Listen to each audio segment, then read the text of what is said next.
Thank you all for joining this webinar. I'm confident that this session will be valuable for each of you. On that note, let me quickly introduce myself and kick things off. I'm Ajay, and I'm responsible for client relationships and account management for pharma accounts. Now, I joined I2E as a senior manager, and I bring in 14 years of experience in business development and account management. So here is a glimpse of what we will cover today. Overview of the agenda, introduction of today's speakers, a brief introduction to I2E Consulting, followed by the presentation and a quick demo. Right. So the agenda for today's webinar is the necessity for the pharma industry to transition beyond traditional portfolio analytics, an overview of the executive dashboard, a demo on executive dashboard, and a conversational AI for insights. And then we have a dedicated Q&A session.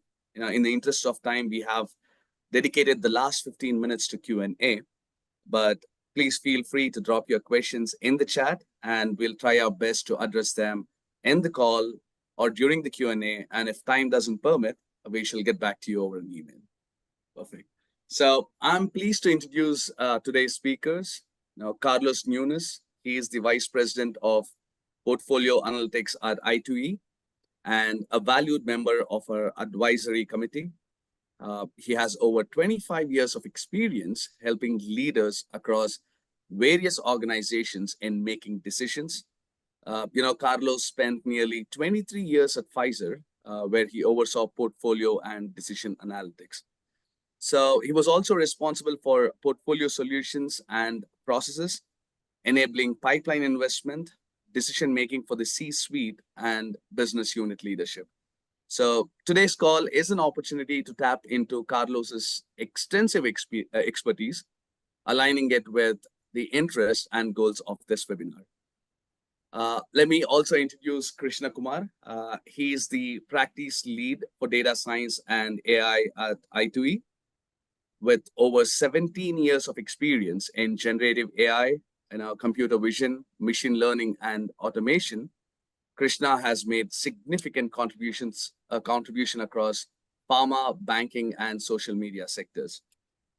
He also serves as an adjunct faculty member at MIT and UT Austin, with numerous publications to his name, further solidifying his stand as a thought leader in the field. So a quick introduction about I2E. We are a pharma-focused IT services company. We started in 2010 in the US in Connecticut. We now have our presence in the US, UK, Canada, and India. So since our inception, we have been a pharma-focused company working with all the segments of pharma. As you can see on the slide, are a few clients we are currently working with. Since we are a consulting company, we have partnered with many players in the market. Now, we are a Microsoft certified gold partner. We also have expertise, with AWS and Automation Anywhere. We have experience in all the project portfolio management tools, be it Planisware or Microsoft Project Online or PlanView. And we are also premium partners with Dataiku, one of the leading data science platform, an AI platform that specializes in the field of data science and machine learning. Now, in terms of AI, we have been making significant progress, and we have some exciting insights to show as to how AI is revolutionizing the life sciences industry. Now, by leveraging AI in drug discovery, clinical trials, and pharmacovigilance, companies are not just optimizing processes, but also significantly reducing costs while improving accuracy. So we can help you harness AI to drive innovation and efficiency in your operations. So in brief, we follow adaptive architecture, offering you the flexibility to bring in your AI tool of choice, your data source of choice, and incorporate them within our solutions. So let me touch upon the recognitions as well. In the 2024 Peak Metrics assessment, we were positioned as a major contender in life science digital services specialist. Now we have earned a spot on the INC 5000 list thrice, and we have consistently received the Great Place to Work award for 4 consecutive years. So here is a brief about who we are and what we do, right? So, Carlos, would you like to take it from here? Sure will. Thanks, Ajay. So I do really want to help everyone understand the experience we've had bringing organizations from a more static reporting environment.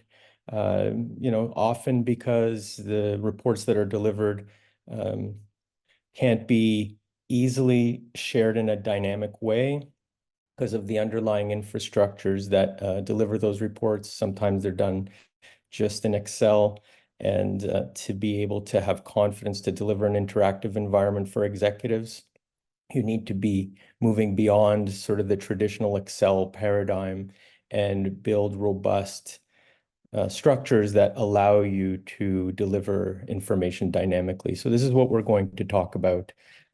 Basically, the static reports are fine. You can work in PDF and deliver information. And that's very informative, but to have the infrastructure to allow you to have dynamic and integrated reporting enables you to do more things like scenario evaluation and future planning.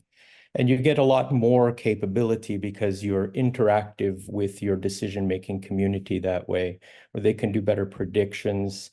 They basically can have comprehensive analysis and evaluation and really think about risk management, not just sort of, and different scenarios around risk management, not just looking at the reports and sort of, having a limited view or interaction. So what if analysis becomes far more enhanced when you have it dynamic and therefore better decision making and hopefully increase confidence in that decision making. So we talk now about what an integrated portfolio data platform could look like. Now I'm going to focus specifically on portfolio value in the case of trying to optimize decision making from a value perspective. But you could imagine any of these capabilities anywhere within the organizational construct. So it could be in doing your basic scheduling and operational activities that inform scenarios and decisions there, or perhaps even resource management where you want to optimize and how you do what your current demand of work is, what your capacity is, and how you might want to make decisions, given the scope of the work that you're involved in. So in this case, I'll bring it back again to portfolio valuation. And so in this case, you have a whole set of different types of information that come in. For example, from your R&D risk council, where you might get a probability of success that you want to incorporate in your reporting, or you might have a cost to develop, which is your development cost that you'll integrate into your reporting. When things are supposed to deliver, milestone dates.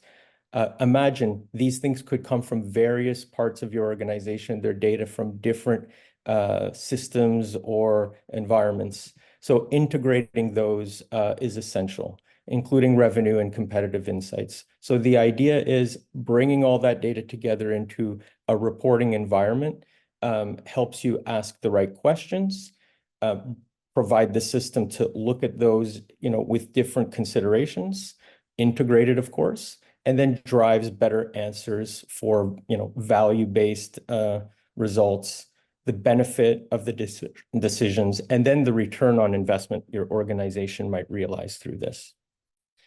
Okay. So what we do in trying to build these things, and we've taken organizations from very immature structures to more mature structures, and we engage with organizations at different levels in this paradigm. But I wrote a paper at one point on maturing decision quality, which is here in the link and can make available to you at some point. But the idea is that if you build constructs that enable you to have a good understanding of how you work at a particular project level or particular decision within a R&D pipeline, then all of those same mechanics that drive good decision making at a project level and good insights of the connected data at a project level should be the same elements that you aggregate at a portfolio level. So the idea that we're sharing here is that by going to a dynamic environment and not just delivering reports, for example, that you feed in and manually plug in to update your project status, but if those become a consistent and coherent solution that feeds a structured system, then you can interact with that data dynamically. And for all of that alignment, your mechanics for portfolio solutions become more robust. So you move from, decision making with no data, hopefully you're all beyond that, to a more ad hoc independent analysis where some of these static reports might inform, how you're looking at a particular asset or maybe various views of an asset, to standardize processes where you integrate all of these and start possibly making decisions cross assets, cross major individual investments into really working in a scenario planning environment that enables you to look not only into an asset, and we'll show you examples of this in our demo, but across the assets at a holistic portfolio view.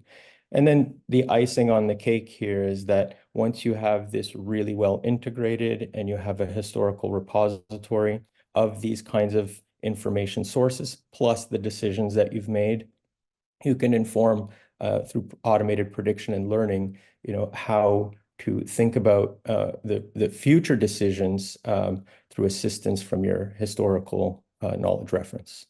Let's go and talk about a framework that we've put into place that enables acceleration of solutions that bring you into this dynamic reporting environment that I talked about.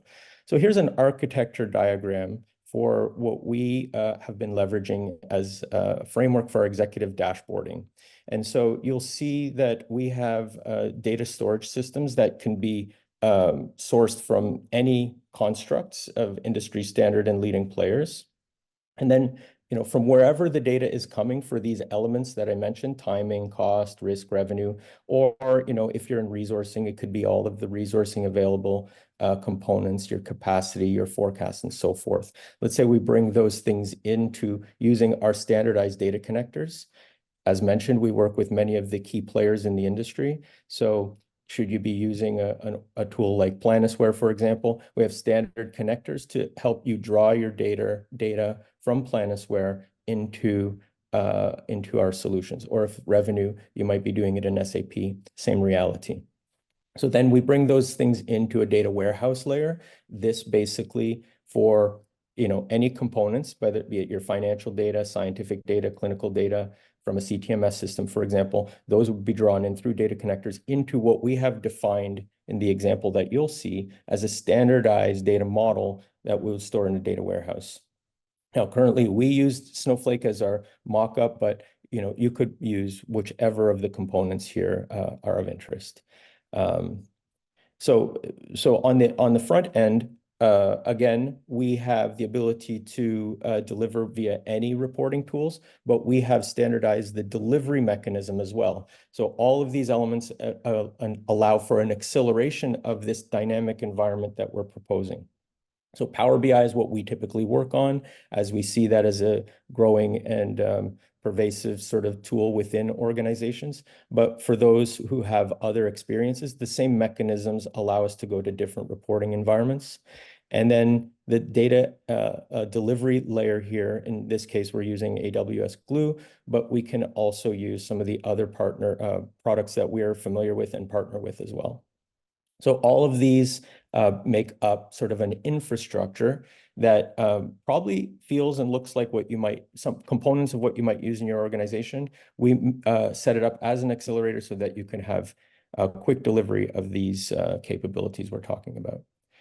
So this is kind of a mock-up of what the visual capabilities we're trying to achieve look like. So lots of key components well organized into a visual that you could readily make available in your organizations. In this case, for valuation, it's got the key elements.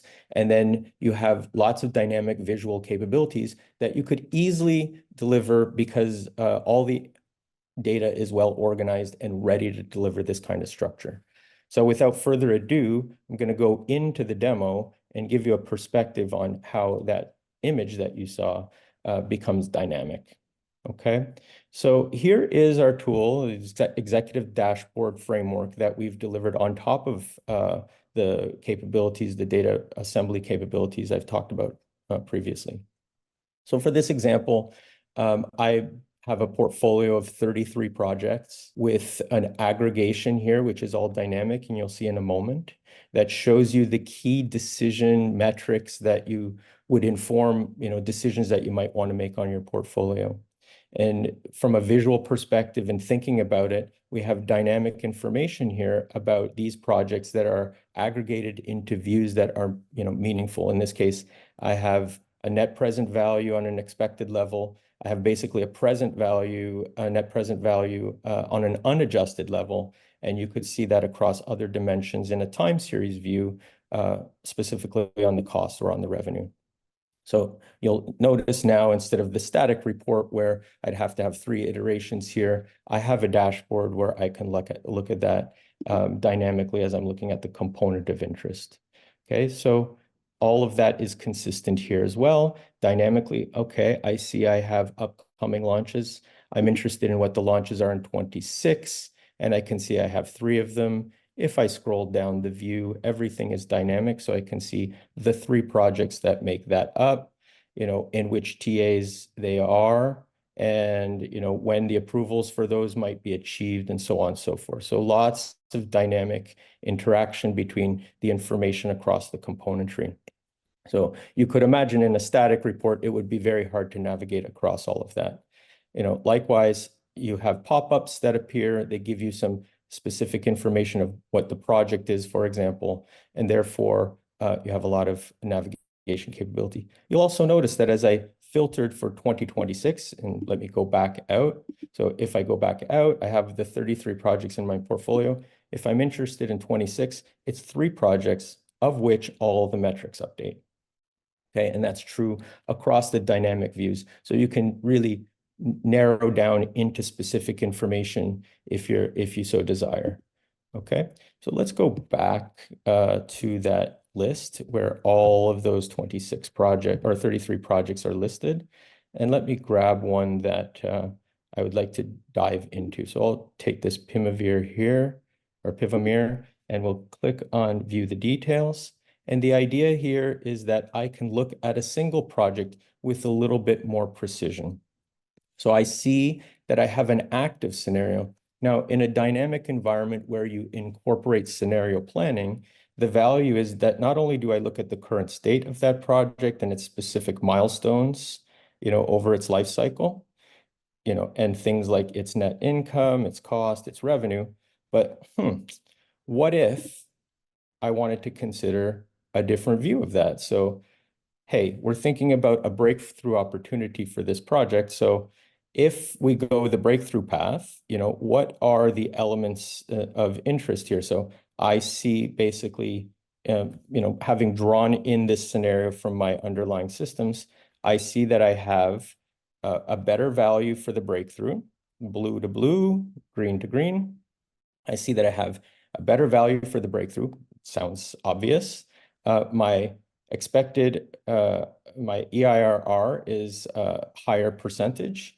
I have a lower cost up front, probably because some of the additional development costs will be trailing. My productivity index is better. My risk is higher, right? I have a lower chance of success. So that's something of concern. But, should I be successful on an expected level, I'm still seeing better results, right? So that's one way of looking at it.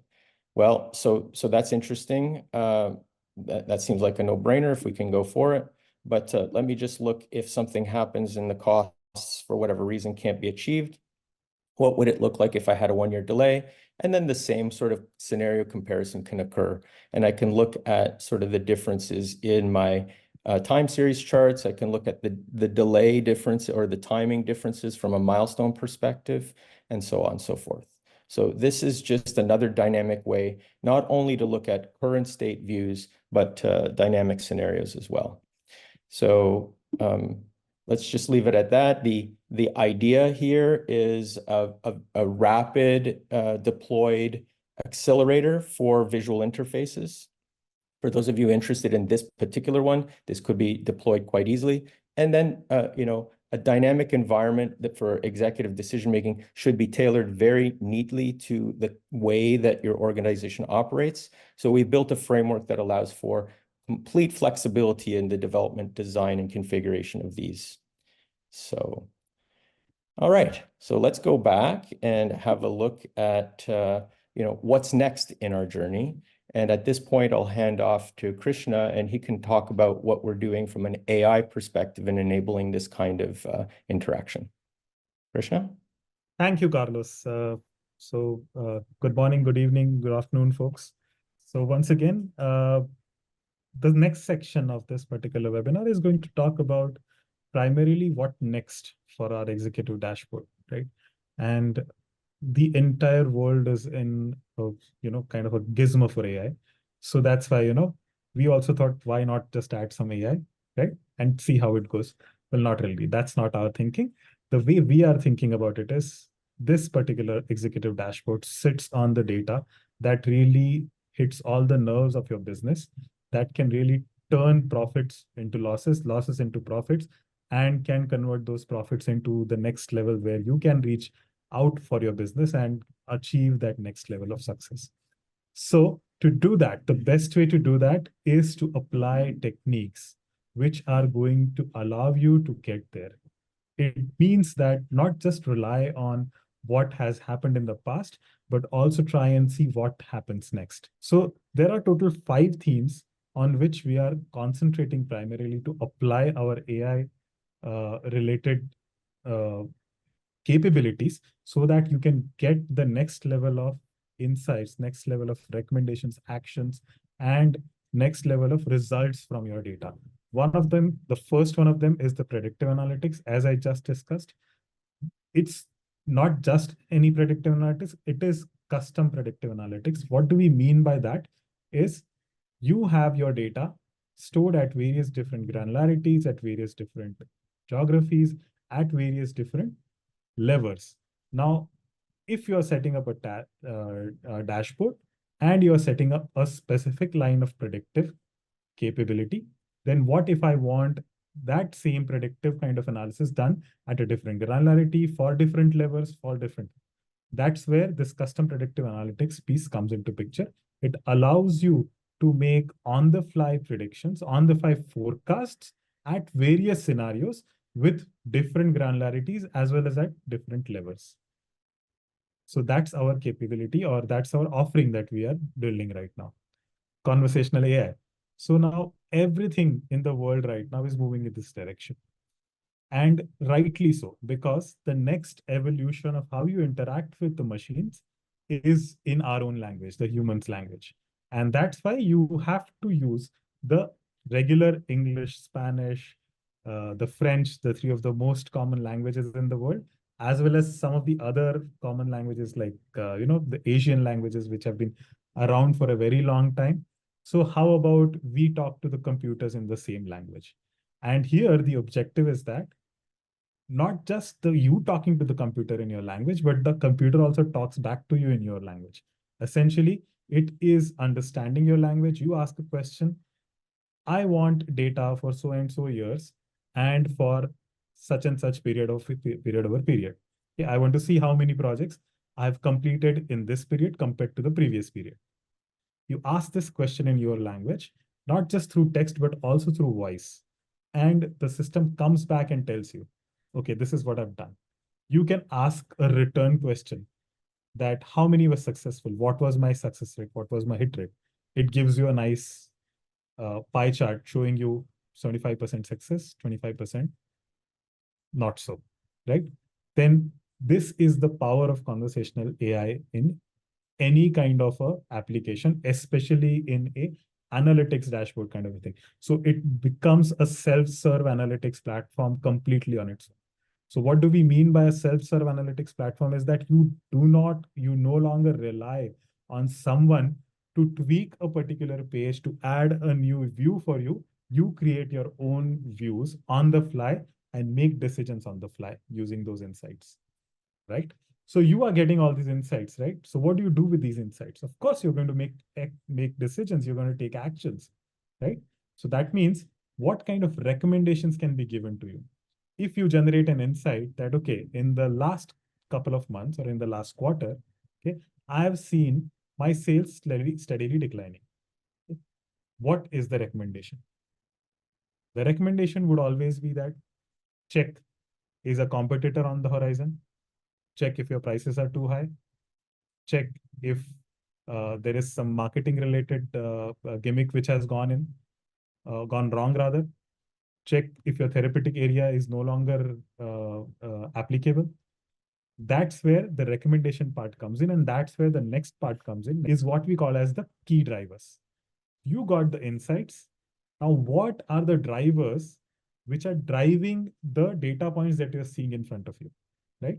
So here's a typical key driver matrix for sales. So what drives sales? The price, the promotions, the marketing that you're doing, what kind of insurance coverages that you have for your products, what kind of competitors are there in the market, how they are impacting you, what is your primary TAs, secondary TAs, and how the market is responding to your primary and secondary TA, right? This is what you see as the key drivers. And these are the ones that will help you to get the recommendations. And we are trying to build those automatic recommendations. And how?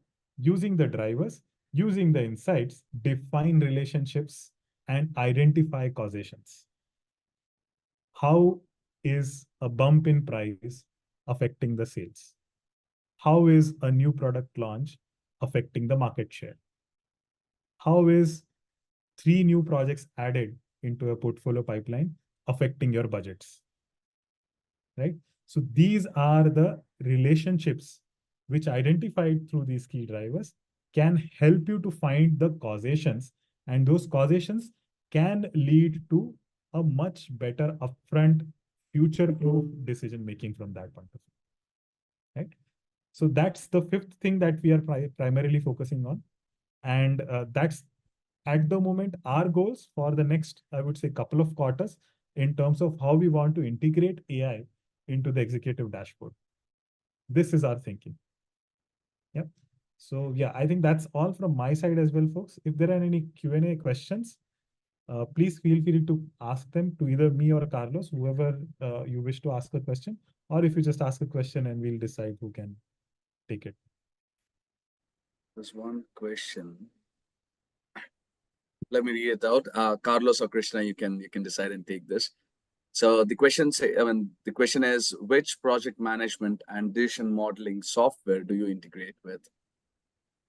Sure, I can take that one. So as mentioned, our data sources are open. In the example that we have shown, we have specifically had integration for project management with Planisware data. And we have interacted with a variety of other clients and use cases with Planisware and PlanView. We have engaged with Captario. So a variety of different tools in the industry. I think the important piece to note is the way that your data comes in is less important than the ability to store that data in a standardized model. So where we can and where we have established connectors and APIs, or have dealt with the data flows so that we can reproduce them, like with Planisware, which is one of our primary data sources that works very well. We are also, I should say, partnered with Microsoft Project Online. A lot of organizations do that, work with that tool quite consistently, as well as Excel. So we won't have standardized data feeds from Excel, but many people, smaller organizations, newer organizations, less evolved PMOs will still work in Excel. So that tends to be a very heavy sourcing model for us. Perfect. So everyone, we are now open to questions. Please put them in your Q&A box and we shall take them one after the other.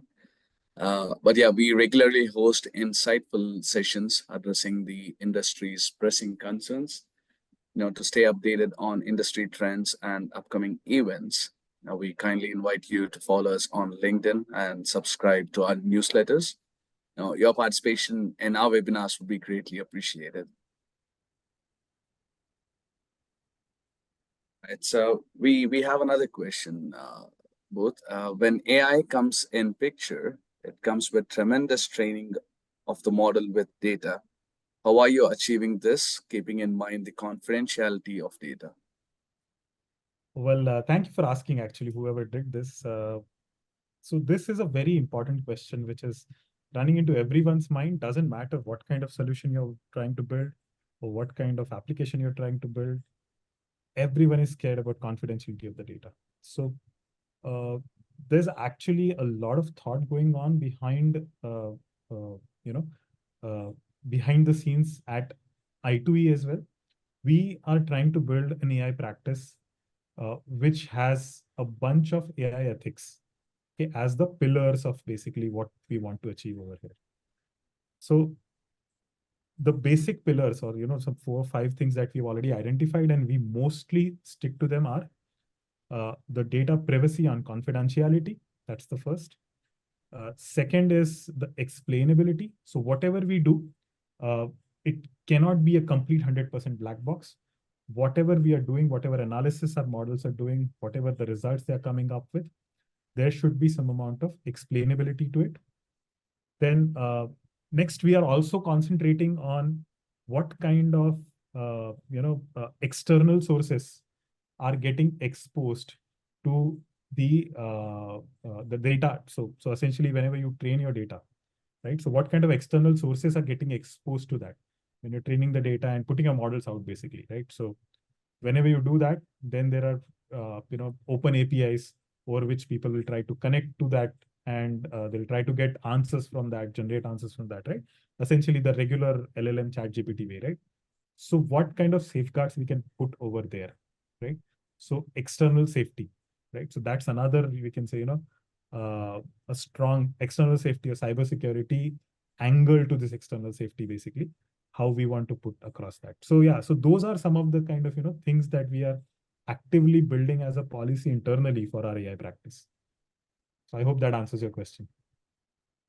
I might just offer that we tend to work within organizations' current environments and constructs, so without bringing that information out into the public space, and it limits the exposure of the analytics to the internal environment that the client's working in. So we don't do the analytics typically, unless it's all public data, but we typically do the AI predictive analytics and any activities that inform, internal decision making within the client's infrastructures. So the next question is, I didn't see any resourcing data in your dashboard. Could you incorporate that, and how? Yeah, Ajay, I think thanks for the question. I think to the point that I mentioned that we interact with standard project management initiatives systems, that resourcing would also be there for those who are interested in resourcing. We would basically optimize, again, the solution that we presented is a framework. It's not a fixed solution.